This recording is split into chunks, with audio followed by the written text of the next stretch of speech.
ijazah Gibran dimasalahkan, nanti sampai ijazah Jan Etes dimasalahkan.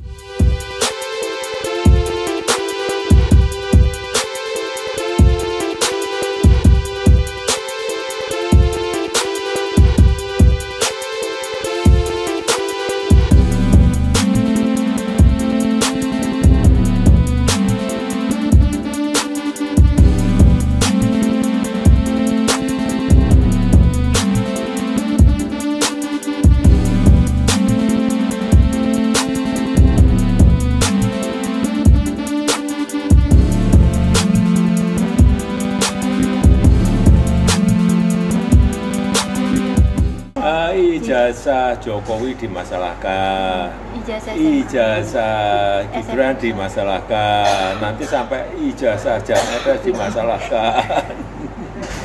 Ya tapi ya apapun ikuti proses hukum yang ada, ya kita semuanya kita layani. Kalau melihat ijazah yang selalu dipermasalahkan ini, apakah juga masih ada orang besar yang ingin ada orang besar masih ada kaitannya sama? Ya ini kan tidak hanya sehari dua hari, sudah ya, 4 tahun yang lalu sudah ada itu. Ya, kalau yang nafasnya panjang itu kalau nggak ada yang membackup kan nggak mungkin. Gampang-gampangan aja. Kalau sekolahnya Mas Gibran Pak, memang dulu sudah di Singapura ya Pak? SMA dulu memang kelas 1 SMA? Iya, di Orchid Park Secondary School. Oh, yang nyarikan saya ngerti lah. Yang merekomendasikan sekolahnya ya Pak? Merekomendasikan sekolah Yang nyariin sekolah Pak Jokowi. Kenapa Pak dulu kok memilih Mas Gibran untuk sekolah di luar negeri Pak? SMA di luar negeri kenapa? Biar mandiri aja. Saya kenal baik dengan Pak Purbayan, sangat bagus, dan reshuffle kabinet, reshuffle menteri itu adalah hak prerogatif presiden, kewenangan penuh dari Presiden Prabowo Subianto. Kalau Bu Mulyani itu kan sempat 2 periode jadi menterinya Pak Jokowi nih. Sekarang diganti, optimisme Pak Jokowi dengan penggantinya seperti apa Pak Purbayan? Bagus Pak, saya kenal baik dengan Pak Purbayan, sangat bagus, dan mazhabnya memang berbeda dengan Bu Sri Mulyani. Mazhab ekonominya beda dengan Bu Sri Mulyani. Jadi kalau kita melihat dari respon pasar, respon masyarakat, saya kira kita lihat indeks harga saham gabungan juga kembali rebound, kembali naik, kemudian dolar terhadap rupiah juga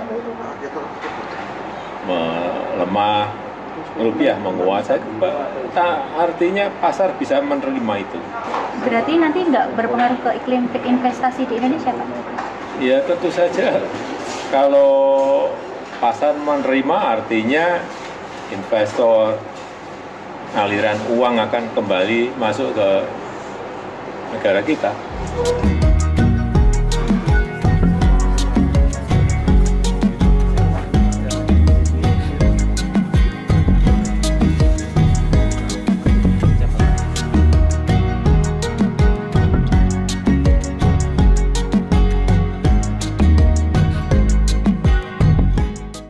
Mendukung penuh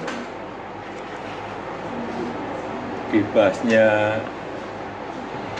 kembali rancangan undang-undang perampasan aset, karena ini penting sekali dalam rangka pemberantasan korupsi, sangat penting.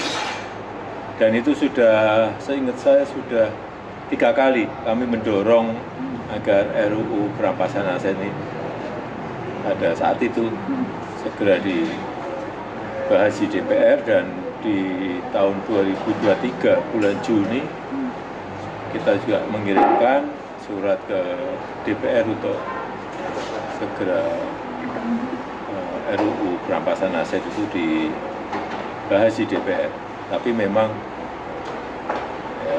fraksi-fraksi di sana belum menindaklanjutinya saat itu. Kendalanya apa Pak waktu itu Pak? Keterangannya seperti apa? Kendala kenapa tidak dibahas saat itu apa Pak? Ya, fraksi-fraksi mungkin belum ada kesepakatan. Dan kesepakatan itu memang biasanya kan atas perintah ketua-ketua partai.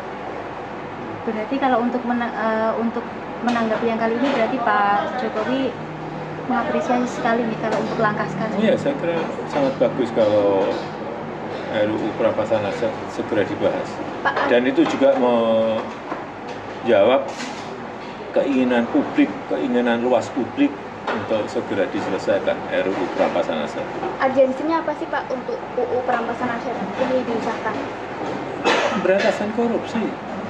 Itu kalau nanti selesai kan yang korupsi itu bisa hartanya dirampas. Siap. Pak, 3 kali tadi itu tahun berapa saja ya Pak? Lupa, terakhir Juni 2023.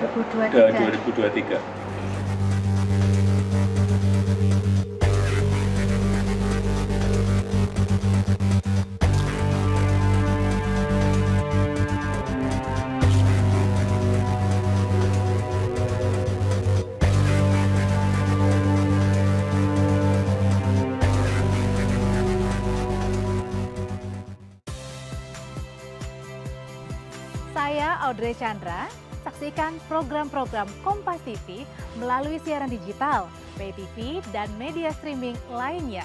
Kompas TV, independen, terpercaya,